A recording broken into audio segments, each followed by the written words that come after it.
Olá, meu nome é Daniel e esse é mais um episódio de Savageando, um podcast sobre Savage Worlds.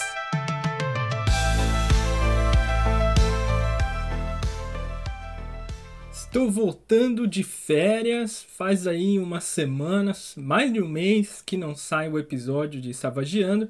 Isso é porque eu estava de férias, né?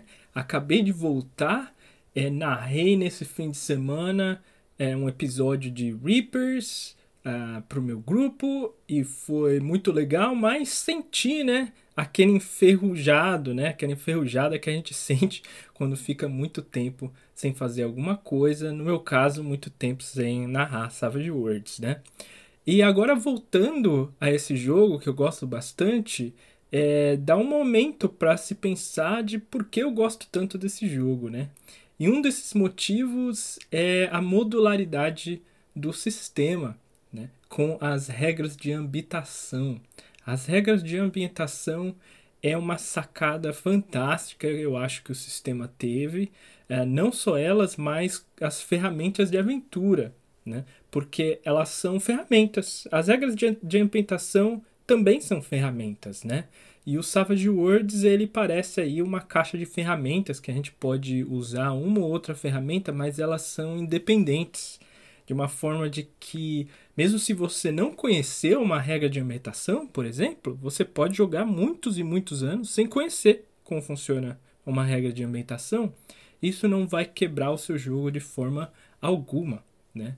Uma outra vantagem que é muito legal é que a diferentes combinações de regras de ambientação pode formar jogos bastante diversos. E o compêndio de fantasia traz isso pra gente. Ele traz diferentes tipos de fantasia, se baseando aqui em diferentes combinações de regras de ambientação. Então hoje eu gostaria de explorar os tipos de fantasia que estão aqui disponíveis no compêndio de fantasia de Savage Worlds. O primeiro tipo de fantasia que tem aqui no livro é o tradicional, que está escrito como o estilo mais popular dos jogos de fantasia, que tem origem na obra de J.R.R. Tolkien, que é O Senhor dos Anéis, e é associada à alta fantasia, e aqui o livro descreve como aventuras que frequentemente lidam com ameaças em nível regional e estão vinculadas a recompensas, né?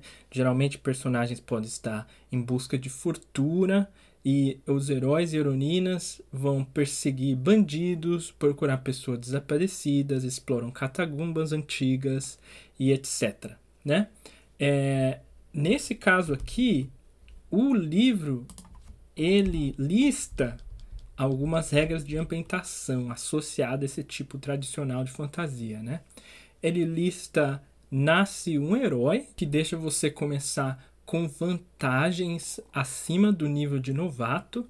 Tem convicção, que é um token parecido com o Benny, só que é mais raro, né? O personagem ganha quando alguma coisa, algum efeito grande aí acontece na história do personagem para marcar aquele evento. O personagem ganha uma convicção, é muito mais parecido com a inspiração do D&D, né? Diferente do Benny, que vem e vai muito mais rapidamente. Ele transmite de uma sessão para outra, então se você não gastar a sua convicção numa sessão, você pode usar na outra. E o que ele faz é que ele adiciona mais um D6 nas rolagens, todas as rolagens do turno, inclusive no dano, né? Então uma coisa bacana é que se você quiser continuar a ter esse valor de D6 por próximos turnos, você pode gastar bens para aumentar o número de turnos para essa vantagem, né?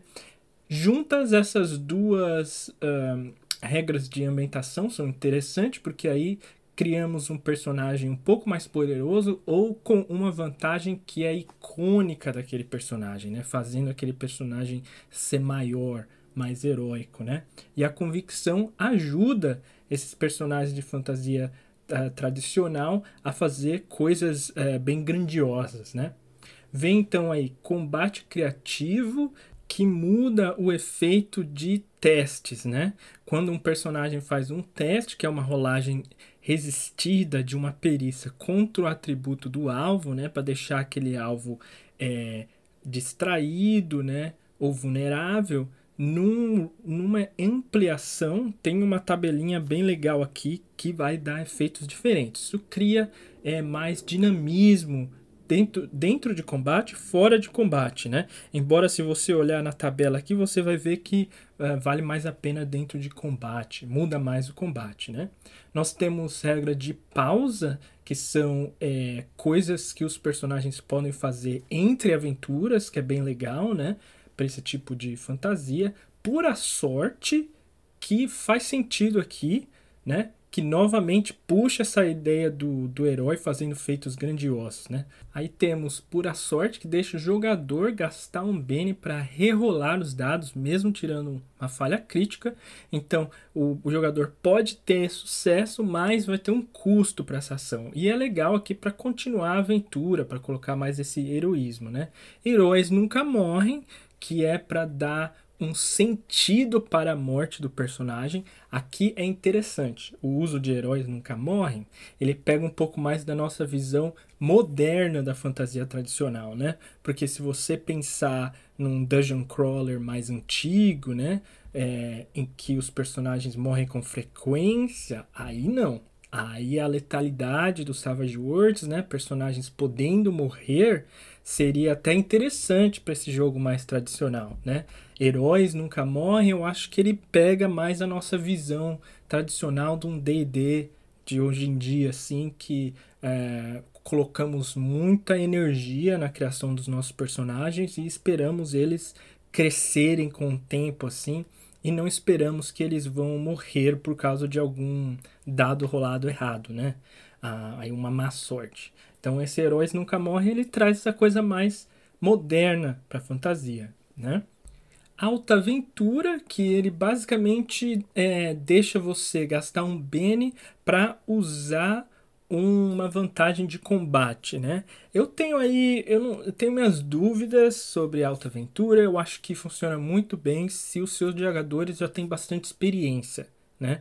Se eles não têm tanta experiência com o sistema, pode ser o caso de que o jogador vai querer sempre estar olhando as vantagens de combate, porque o jogador, na maioria do tempo, a não ser que esteja numa situação mais crítica, não vai ter nenhum bene, né? Na maioria do tempo, o personagem vai ter pelo menos um bene, e aí pode ser que o jogador queira usar esse bene para ter acesso a uma vantagem de combate que ele não tem, e aí isso pode atrasar um pouco o jogo, né? Então eu acho que essa regra de ambientação aqui, eu não sei se ela vale muito a pena para evocar essa fantasia tradicional, se a gente pensar no contraponto de alguns jogadores ficarem paralisados, porque tem muitas opções todo turno, né? A gente tem aquelas histórias de sempre, né? O jogador com o mago tá demorando muito tempo porque não sabe a magia que vai usar, né? Imagina que isso basicamente transforma todo mundo em um potencial mago em que não sabe a vantagem de combate que vai usar. Então pode ser um problema, né? Dependendo do seu grupo, claramente. A próxima é limite de ferimentos, que muitas pessoas dizem que basicamente necessária para Savage Worlds, né? Eu acho que ela não faz a sua aventura perder nada. Então, eu acho que limite de ferimento pode ser, sim, incluído na grande maioria dos jogos. Aqui é interessante porque ele está sendo combinado com Heróis Nunca Morrem, né? Então, o efeito dele vai ser basicamente contra os inimigos, né? Porque aí a gente tem menor chance de um inimigo, carta selvagem, acabar sendo derrubado num turno só. Né, que também eu acho que é importante para esse tipo de fantasia tradicional, se a gente pensar que queremos assim chefões que vão ficar muito tempo no jogo, né? O que pode ser um problema, tenho que sempre se lembrar, né, que Savage Worlds não é um jogo de atrito, né, contando ali o ponto de vida, ele é mais um jogo de explosão, né? Um ataque bem feito vai causar um ferimento, né? E aí, finalmente, temos aqui Convicção Vilanesca, que é uma adaptação da Convicção, né, para os vilões, que é uma ideia muito interessante, né? Poderia estar aí desde o começo de Savage Worlds, mas eu imagino que seja uma ideia que apareceu aí mais tardiamente para os desenvolvedores do jogo. E faltou falar da traição. Por quê? Porque eu não sei se eu concordo muito bem com a adição de traição aqui para a fantasia clássica. Eu acho que é um nicho um pouco mais fechado, é um nicho de intriga, em castelos e facções. Eu acho que não se cabe muito bem para essa descrição que o próprio livro está dizendo aqui, né? Que são heróis que estão procurando tesouros ou entrando em masmorras, salvando pessoas e etc. Eu não sei como essa regra de ambientação de traição cai aqui, né? Por exemplo, que eu saiba, essa regra apareceu na primeira vez em Lankhmar. E Lankhmar é conhecido como a cidade dos ladrões. Em um cenário de Lankhmar faz total sentido que você pode ser traído pelo seu amigo simplesmente porque ele foi pago mais moedas para pegar você do que o que você vai conseguir nesse roubo, alguma coisa assim, né? Faz sentido em Lankhmar.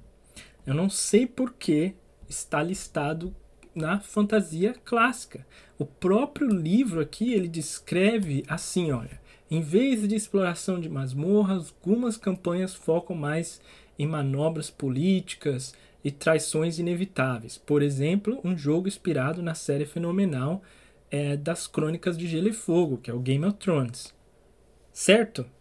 Ok, eu concordo com isso. Então, se for um jogo com esses tipos de traições, com muito foco nesse lado de Game of Thrones, de intriga, perfeito. Mas essa descrição aqui não bate com a própria descrição do livro de fantasia tradicional. Então, eu não sei por que a traição foi adicionada ali e eu não colocaria no meu jogo de fantasia tradicional em Savage Worlds. Só que faltou explicar o que é, né? Essa regra faz o que personagens não podem absorver ferimentos causados por finalização, nem poderão gastar bens para resistir a um golpe nocateador se eles forem surpreendidos por um traidor, certo?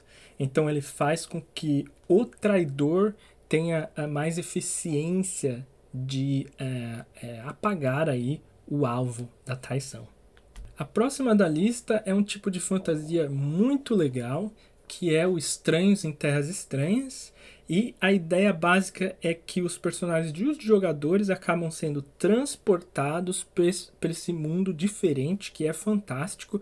E muito provavelmente os personagens dos jogadores terão um papel fundamental ali, único, nesse cenário, nesse mundo fantástico, né? Tem muitas histórias que são assim. Aqui o livro ele cita as Crônicas de Nárnia, certo? Ele cita Caverna do Dragão, aqui História Sem Fim. São todas essas histórias em que o personagem vem de um outro mundo e ele é muito importante para esse mundo fantástico que ele acaba chegando, né? Quais que são aqui as recomendações de regras de ambientação? Temos novamente Nasce um Herói, temos novamente Convicção, Combate Criativo, Pura Sorte, certo? Também temos Alta Aventura, temos Convicção Vilanesca. E essas regras de ambientação eu já expliquei para você quando falamos sobre a fantasia tradicional, né? Juntas, elas novamente criam uma sensação heróica. Elas fazem com que as ações dos personagens sejam mais grandiosas, tenham um impacto maior na aventura, né?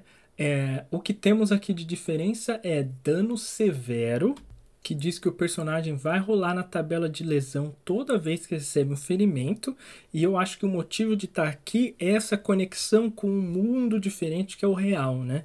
Então não existe somente um mundo de fantasia, o seu personagem veio de um outro mundo real, mais parecido com o nosso, foi para o mundo de fantasia, e esse dano severo ele está aqui para mostrar esse choque de realidade novamente para o personagem, né?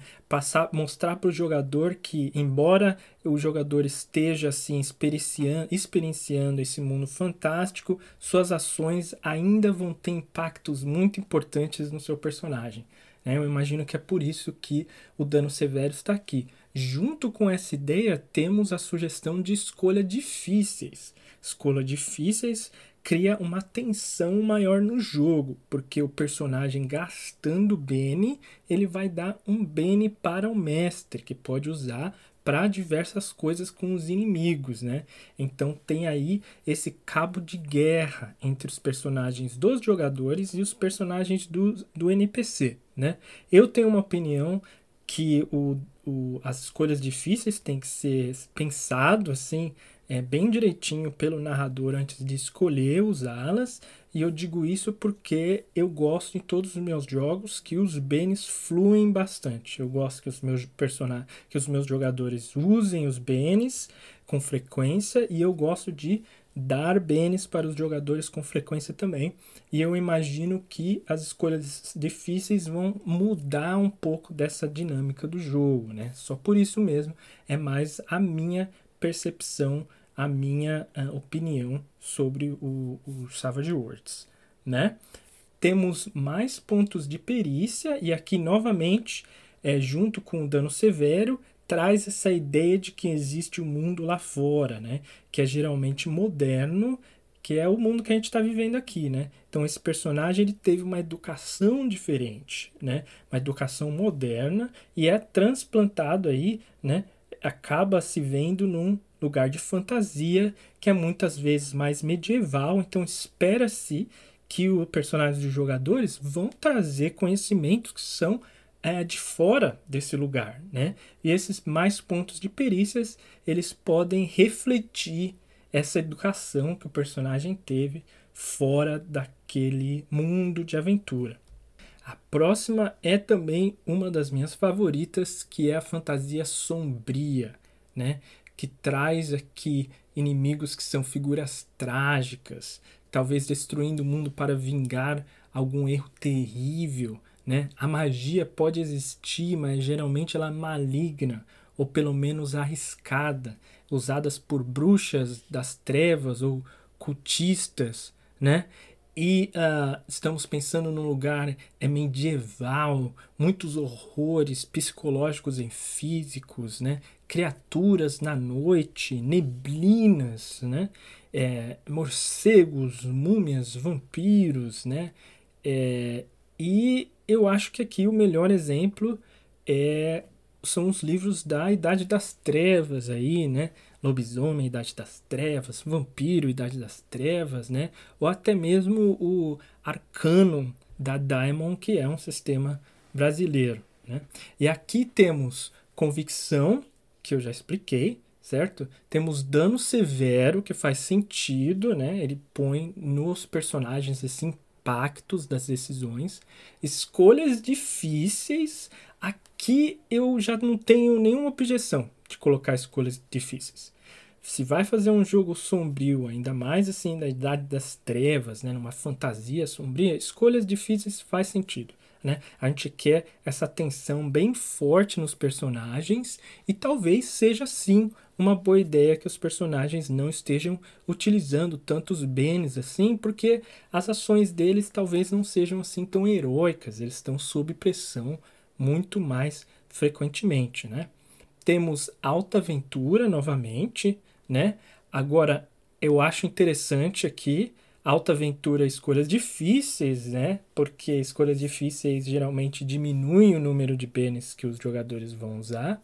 Alta aventura deixa os jogadores gastarem benes para utilizar vantagens de combate, então eu não sei quão frequentemente esses benes seriam usados para essa função, né? Temos novamente convicção vilanesca, que faz muito sentido. Esperaríamos aqui vilões fortes, né? Vilões icônicos. E temos choque de retorno dinâmico, que muda uma parte da regra de magia, que diz que quando você tem uma rolagem de erro crítico, você recebe um nível de fadiga. Ao invés disso, você rola numa tabela do choque dinâmico que diz qual é o resultado. E aqui temos todo tipo de coisas, desde uma catástrofe até uma volta de energia, né, súbita aí, que dá seu personagem ainda mais capacidade mágica, né? E a primeira vez que aparece o choque de retorno dinâmico aqui nessa lista de tipos de fantasia, e ele vem para representar o perigo associado com a magia, né? Então a gente vê aqui que adicionando essa regra de ambientação, o ponto de vista dos personagens arcanos muda bastante, né? Porque tendo aí um erro crítico, alguma coisa catastrófica pode acontecer. Essa regra, ela também aparece em Lankhmar, né? Que é um sistema de capa-espada, que a magia ela é muito utilizada pelos vilões, né? E que ela é causadora aí de problemas, né? Faz sentido. A próxima é a alta fantasia, né? High fantasy, que são histórias que se concentram em jornadas heróicas, tramas arrebatadoras e batalhas monumentais entre o bem e o mal. Tudo é grandioso, imponentes cidades brancas, reis e rainhas de coração puro, câmaras colossais nas profundezas da terra, magos que vivem há 1000 anos, exércitos tão vastos que fazem o chão tremer enquanto marcham, né? Essa é a descrição. Ela é interessante porque, para mim, ela tem muita sobreposição com o que é chamado de fantasia tradicional, né? Por exemplo, a fantasia tradicional cita o Senhor dos Anéis como uma das primeiras citações, e aqui também temos novamente o Senhor dos Anéis citados, né? Mas aqui tem um pouquinho de nuance aqui, dizendo que ele também está sendo citado aqui por causa da parte do mundo que enfatiza grandes impérios de elfos, anões e homens, suas cidades incríveis, histórias antigas e lutas épicas, né? Que faz isso ser mais uma alta fantasia.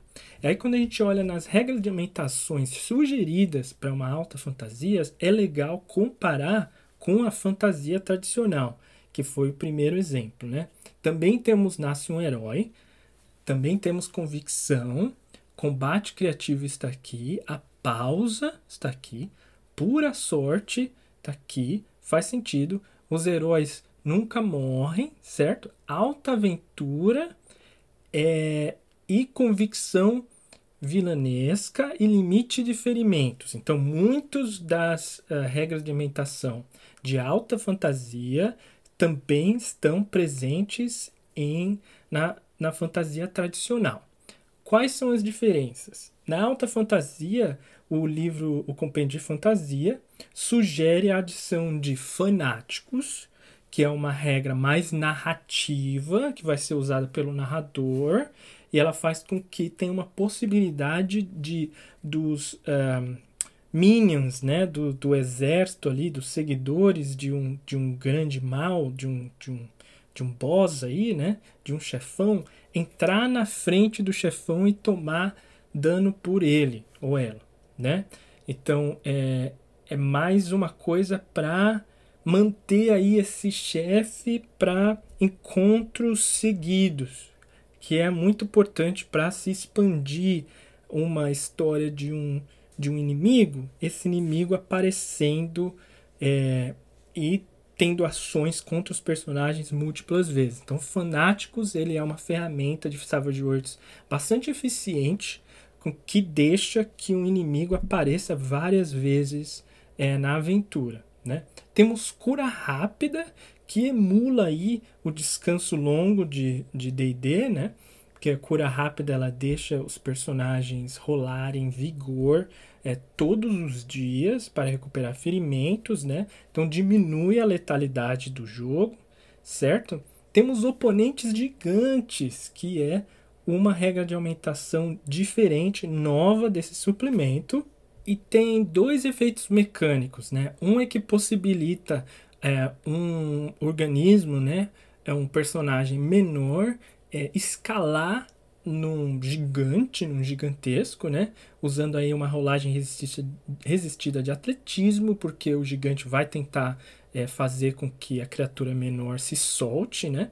E a outra coisa que tem de mecânica também é que dependendo da posição da criatura menor, né? Por exemplo, nas costas do gigante, bem na nuca, assim, pode se reduzir até 2 pontos de um ataque localizado, porque o personagem menor vai simplesmente usar a espada bem ali na nuca, né? Vai causar mais dano.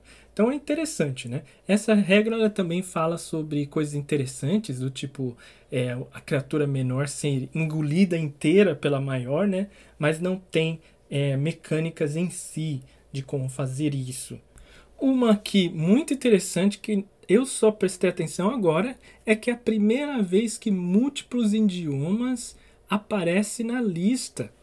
Quando a gente estava falando de fantasia tradicional, eu já estava pensando, bom, existem outras espécies, né, outras ancestralidades no cenário, anões, elfos, humanos e outros, né? Então a gente já pensa aqui que os personagens falam múltiplas línguas, mas não.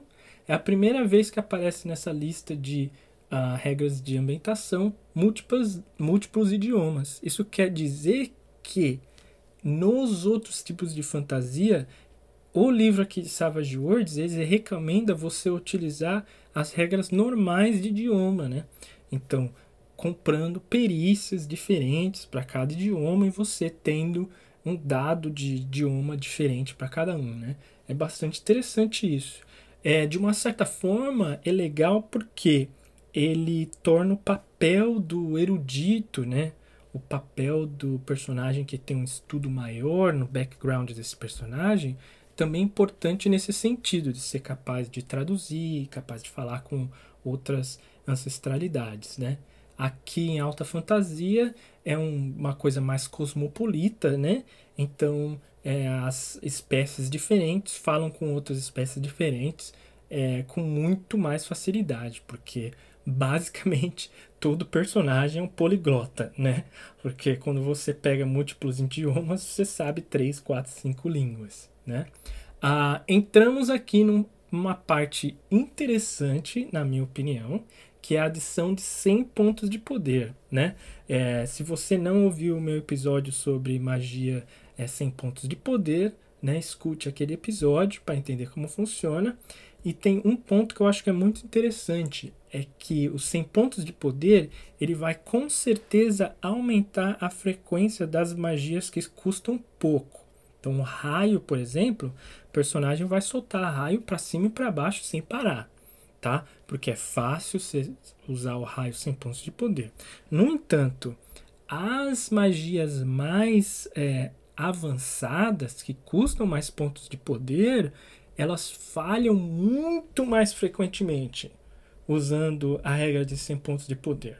Então, eu acho que começa a ter um pouco de questionamento se 100 pontos de poder é uma boa ideia para alta fantasia, porque aumenta a frequência das magias de baixo nível, vamos dizer assim, né? Tanto de eu estou falando em custo de pontos de poder, tá? As magias são mais baratas, vamos dizer, aumenta a frequência das magias baratas, que custam pouco de pontos de poder, mas diminui muito a frequência das magias mais caras, né? Por quê? Porque elas podem falhar muito mais frequentemente, que não é uma coisa que eu acho que você esperaria num jogo de alta fantasia. Eu acho que você esperaria que um mago, aí, um arcanista com bastante experiência não falhasse nessa magia mais difícil, mais avançada, porque aquele personagem tem muita experiência. E com essa regra de alimentação, esse arcanista experiente pode sim falhar castando essa magia. Então eu não sei se eu concordo muito com a utilização aqui, né? A próxima é heróis sem armadura, que também me chama a atenção, porque heróis sem armadura é uma regra de ambientação que casa melhor, na minha opinião, para um capa-espada, né?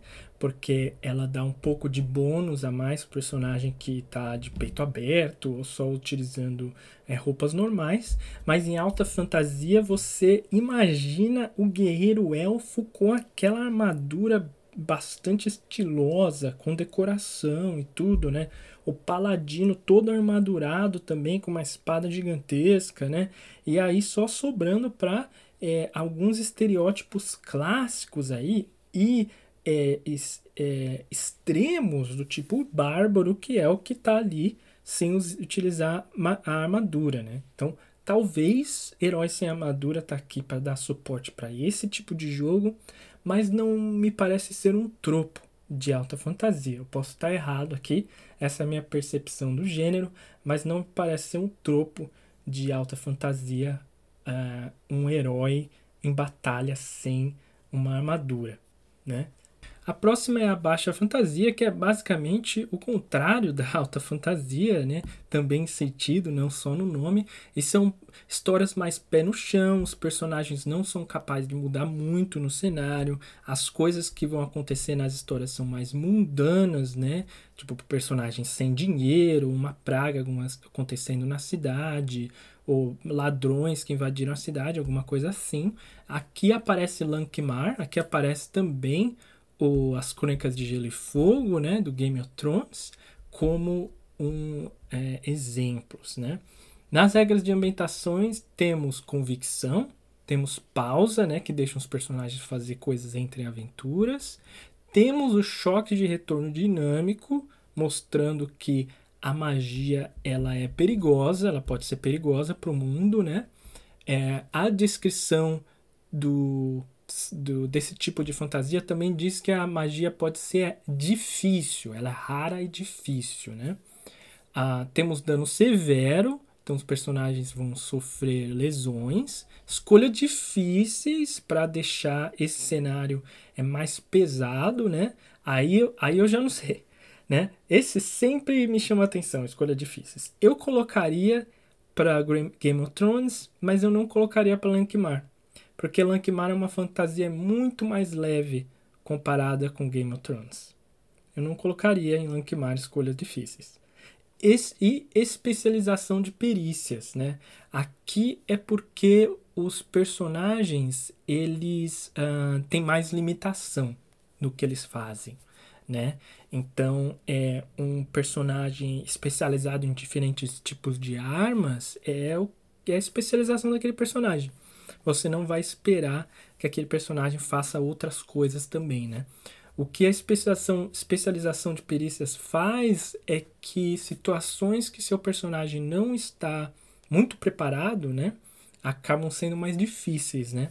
Essa regra de ambientação, ela diz que se você não for especializado naquele tipo de uso de perícia, por exemplo, você luta com espadas e aí vai pegar um machado de 2 mãos, você tem -2 para utilizar essa outra ferramenta, a não ser que você compre a especialização machados e aí você não tem mais esse -2, né? É interessante aqui, na minha opinião, porque se você for olhar o livro básico, né, e a utilização de especialização de perícia em outros cenários, ela está associada com cenários futuristas ou modernos, geralmente futuristas, né? E também associadas com mais pontos de perícias. Colocar a especialização de perícia sem mais pontos de perícia realmente limita os personagens, que podem ser aqui a ideia dos desenvolvedores de colocar essa lista de regras de ambientação, né? Deixar os personagens assim bem limitados do que eles podem fazer na aventura. A próxima é uma fantasia histórica, né? Que ela pode ser, assim, de uma certa forma, vista como uma baixa fantasia.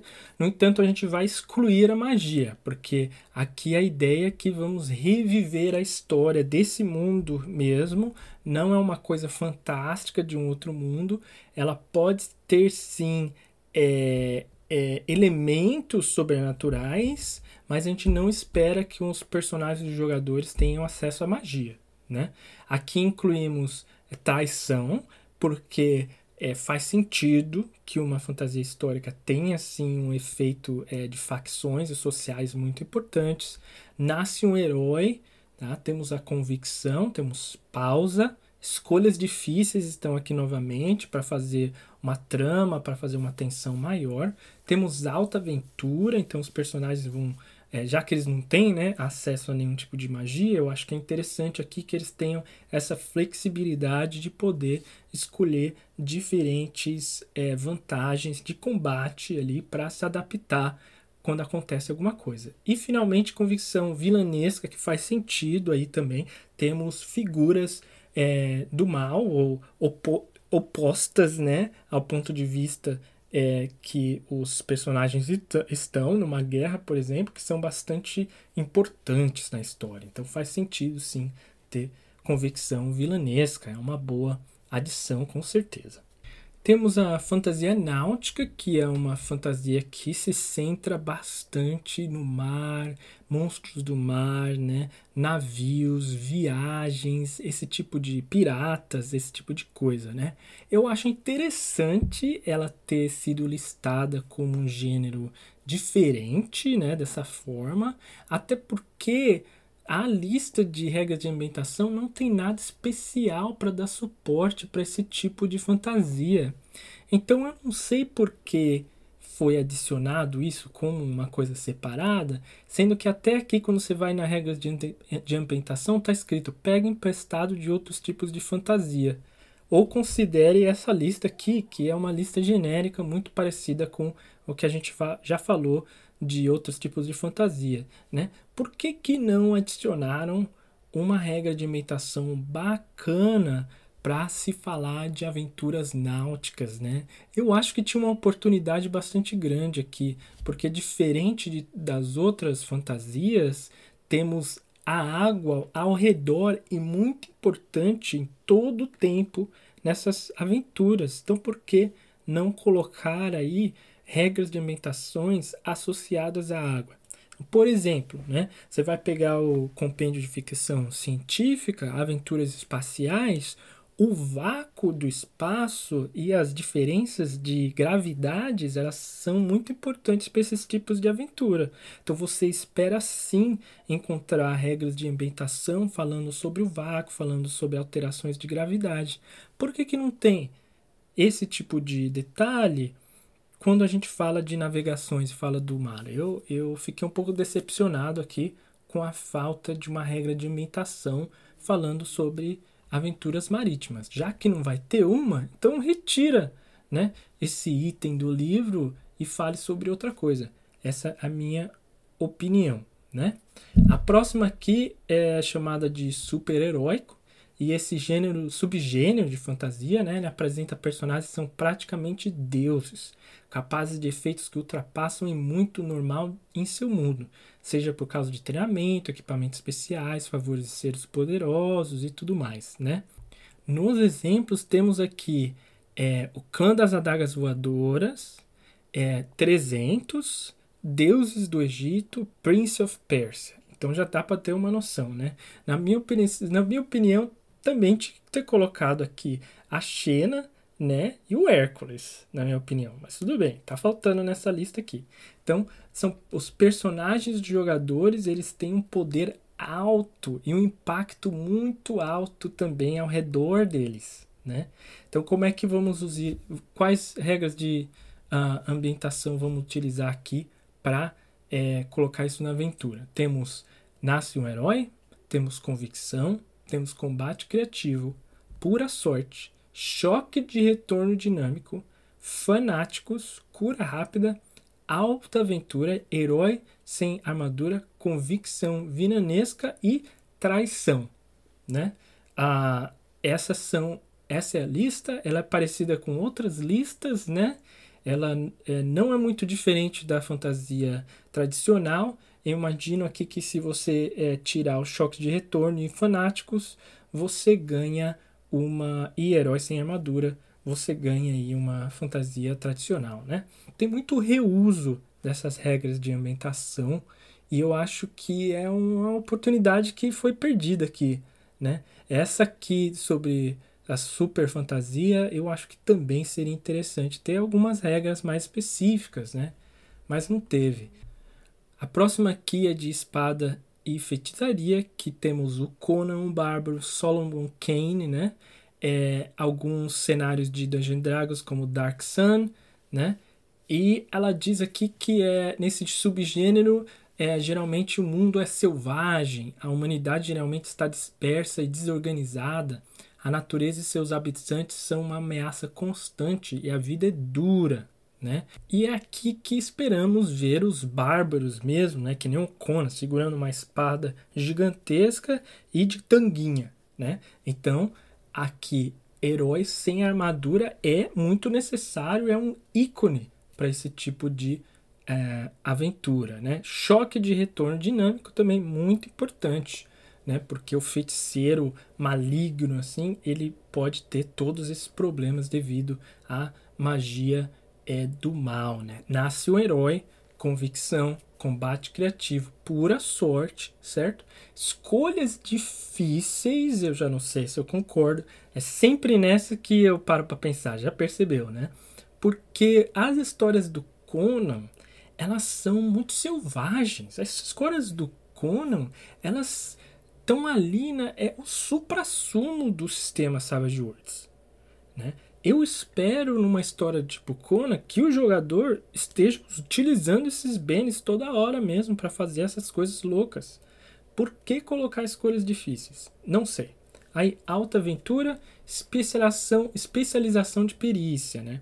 Essa especialização de perícia, ela tá aqui para limitar o conhecimento, né, dos heróis, fazerem heróis, por exemplo, que têm pouca sabedoria sobre o mundo, ou tem experiência com só alguns tipos de ferramenta, mas não de outros, porque o personagem simplesmente nunca encontrou aquele tipo de ferramenta, porque as civilizações estão todas esparsas, né? É um mundo mais selvagem, menos desenvolvido. Faz muito sentido, né? Estamos quase terminando agora, temos somente mais duas e elas têm bastante coisa em comum porque elas são mais modernas. A primeira é Tecnofantasia, que espera-se ser mais no futuro, né? Ou no futuro alternativo, mas com a presença de magia, né? Aí temos a série de Duna, temos aqui o cenário de Eberron, de D&D, né? E temos os filmes de Star Wars. Não fui eu que falei, tá escrito no livro aqui. Página 98 você vai ler. Tá escrito aqui Star Wars como tecnofantasia. Então, é esse tipo de história que a tecnologia ela existe, ela é avançada e elementos fantásticos de ancestralidade, espécies, dragões ou a fantasia na forma de magia de diferente tipo, né? Ela está presente também no cenário. Só para não falar só de Star Wars, você pode sim pensar em Star Trek como tecnofantasia. Agora me pegou, hein? Agora eu vou ouvir as pessoas falando mal aí nos comentários. Por que eu falei isso? Porque temos um Technobubble, né? Temos esses termos em Star Trek que não significam nada, nunca são explicados. Temos tecnologia que é tão avançada que ela pode simplesmente ser explicada por magia. Temos personagens que elemente, temos personagens que saem do próprio corpo, temos personagens que sentem a presença de coisas invisíveis, e temos tecnologia que é basicamente magia, né? Então eu colocaria aqui também para provocar Star Trek, né?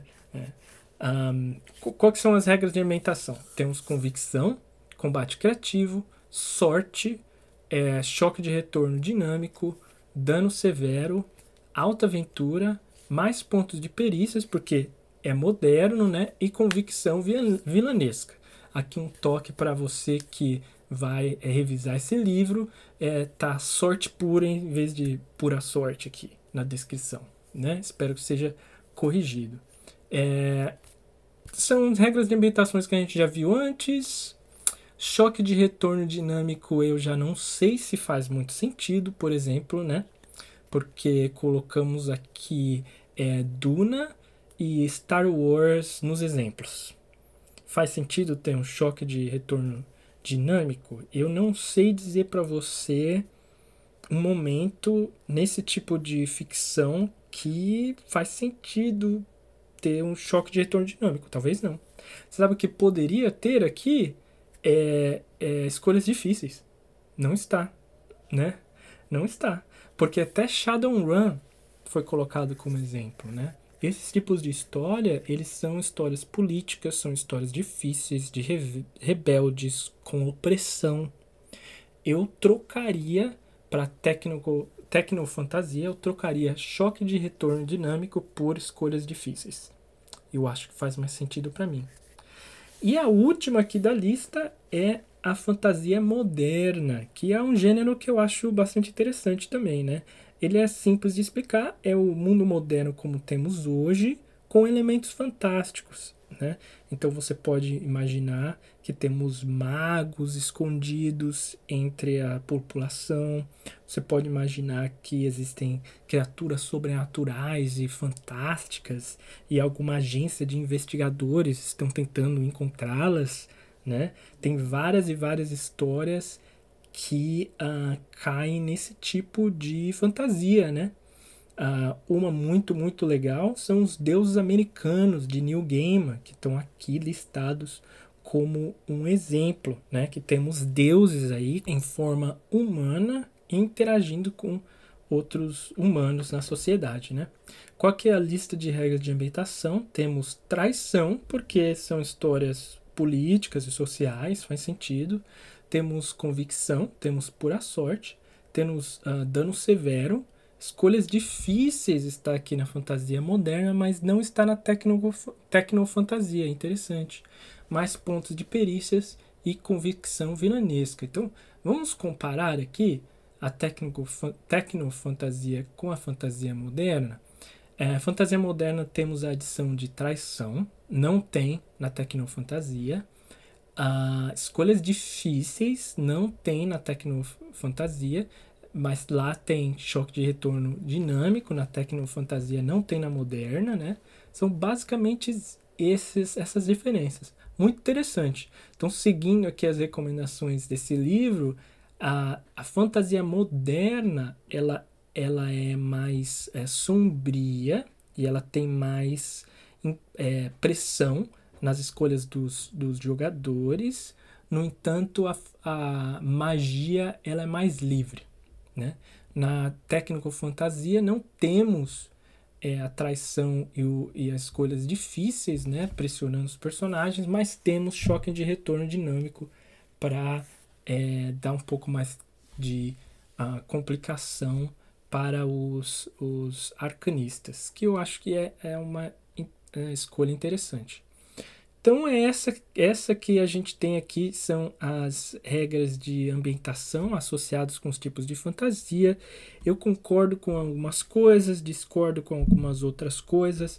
Na minha opinião, eu acho que o uso de traição, escolhas difíceis e sem pontos de poder precisava ser revisado um pouco. Especialmente sem pontos de poder, porque faz uma mudança mecânica muito grande no sistema de magia do Savage Worlds, e eu não acho que casa, por exemplo, com alta fantasia. Porque a alta fantasia, eu espero que as magias de alto poder, que custam bastantes pontos de poder, também sejam algo que o arcanista pode castar com maestria, né? E não é o caso, como está escrito no livro, não é o caso, né? Então eu acho que foi um pouco equivocado isso aí. Eu não sou um desenvolvedor de Savage Worlds, né? Mas, assim, sobre o meu ponto de vista, a experiência que eu tenho do jogo, eu acho que não é uma boa escolha. E escolhas difíceis é só complicado comigo mesmo. Como meu ponto de vista, como narrador, eu não aprecio muito essa regra de ambientação, porque ela mexe muito na dinâmica dos Bennies, e eu acho que os Bennies são uma coisa maravilhosa que existe em Savage Worlds, e eu gosto de ver os jogadores utilizando os Bennies com bastante frequência e dar Bennies para os jogadores com bastante frequência também. Bom, então é isso que eu tinha para hoje, pessoal, navegar aí pelos estilos de fantasia, do compêndio de fantasia, e espero que vocês tenham gostado Novamente, muito obrigado pela paciência aí de ouvir até o final e deixe comentários se você concorda com alguma coisa, achou interessante o ponto que eu trouxe e coisa assim, tá? Até a próxima!